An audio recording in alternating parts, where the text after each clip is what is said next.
My name is D. Brown, D-E-E. Brown is in the color. I am the Public Information Officer with the St. Augustine Police Department. Everybody got that? Okay. So here's what we have. At approximately 1:45 a.m., February 2nd, officers got a call concerning gunshots in a 200 block of Anastasia Boulevard in Aracola. Officers arrived, they noticed people in a frantic situation and also a body laying in the alleyway between Osteen's restaurant and British pub. And so at that time, officers proceeded to offer CPR to the victim. And once that happened, other officers secured the scene, and here's why we are here today. What we know from investigations, that there was a black Toyota pickup truck that left the scene. Once we identified the pickup truck, due to St. Johns County Sheriff's Office intelligence, we were able to execute a search warrant later in the evening flawlessly, and that's thanks to St. Johns County Sheriff's Office, St. Augustine Police Department, and the State Attorney's Office. Without their assistance, we wouldn't have been able to apprehend the suspect without incident. Questions? What was the motive? At this time, we do not know the motive. We do know that the two knew each other from the bar. They exchanged words at the bar. They exchanged words behind the bar. And at this time, the other information I cannot release because of active investigation. Which bar? British pub. Okay. How many gunshots were fired and how many landed? There were multiple gunshots. At this time, I would not release how many shots actually hit the body, but there were multiple gunshots. Okay, the medical examiner has 10 that hit the body? If that's what the medical examiner has, I won't confirm it, but Okay. you can go off that information. Okay, Uh-huh. all right. Was the victim shooting at all? The victim was not shooting. Was the victim armed at all? At this time, I don't know that information, but it doesn't appear the victim was armed. How much of this was caught on any surveillance camera in that area? The surveillance was a big part of us solving the case.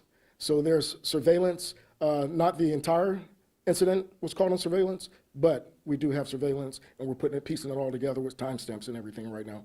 Did the surveillance actually catch the shooting, or did it catch people walking away? Right now, I cannot release that, but it does capture enough for us to make an arrest. So do you know, so they're in the bar and they're arguing. The bar has an inside area and an outside area. The Yes. outside area is close to the alley. So lay it out, so they started fighting inside? There was not a fight inside. There was the exchange words. I wouldn't call it a altercation where there's a lot of pushing and shoving, but they exchanged words inside the bar. And then they appeared on surveillance. It appears that the victim tried to make amends and shake his hand through the pickup window. The suspect did not extend his arm out, and that's where a part of the surveillance shuts off. And then we have other surveillance that picks up certain situations in the altercation. What is the pickup window? The pickup truck, the window of the pickup truck. Okay, Yes. okay. Yes, ma'am. So, was the victim shot, and was the suspect in a pickup truck when he shot the victim? He was not in the pickup truck when he shot the victim. How many surveillance videos do you have, as you mentioned? There are multiple. More than 5? I would say so. Was either the suspect or the victim intoxicated or under? You would have to check with the medical examiners. And then what was the relation? I know you said they knew each other, but like, what was that relation? You know? Just knowing each other from the bar. That's what we have right now. Can you give us any more information about the victim and who he was? I cannot right now at this time. Like I said, it is an ongoing investigation, but we just wanted to give you all the information that we have right now that can be released. And once again, we want the public to know there was never any threat to the community. So everybody's safe. There are no other suspects that we think of at this time. We got our guy, and that's all we have right now. In the alley is where the man died. Yes, ma'am. And so was that where he was shot? That is where he was shot, and that's where he died. Okay.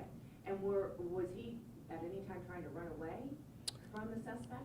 At this time, it doesn't appear. It doesn't appear that way. Was he trying to fight back? We've got to wait to piece all the evidence together in the surveillance, but at this time, that's all we have right now. Was there any evidence of self-defense?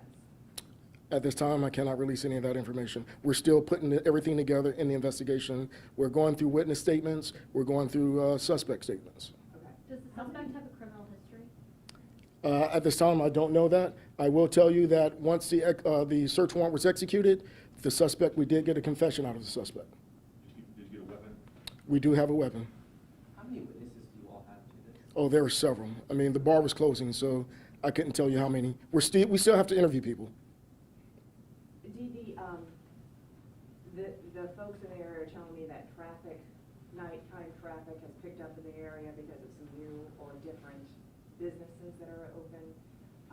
Do you all see that to be the case, and have you had to be called out there more frequently? It's St. Augustine. Traffic is picked up all over the place.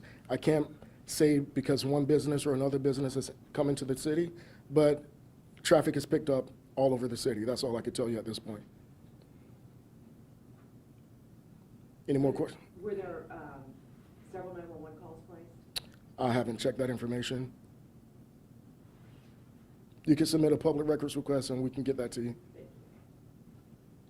Any more questions? Thank you, guys. Thank you. Have a good day.